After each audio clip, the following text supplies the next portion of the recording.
त्यांनी काय डोकं फोडून घ्यायचं ना सांगा बरं. मी जातीविषयी बोलत नाही, धर्माविषयी बोलत नाही. ज्याचं आरक्षण त्याला चांगलं आहे त्यालाच राहावं, त्यांचं अजून थोडं वाढावं.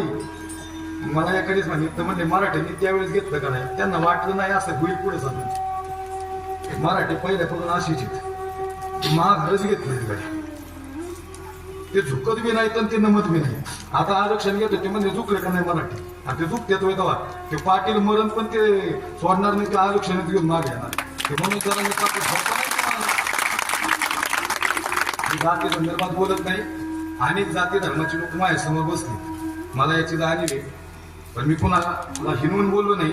पण हे झालंय आपल्या मातीत आजपर्यंत. काय झाले जाऊ दे, आता लई पुढे जाईल. ती मला या सगळं सळसळ करतं, मग ते बोलताना ते त्रास होतो, सहन होत नाही. एखाद्याचं मन दुखावतं देतं. ते म्हणते हे विशिष्ट जातीवर बोलते. मी त्या दिवशी मी सांगितलं, आज मी सांगतो, मी जन्माला मुस्लिम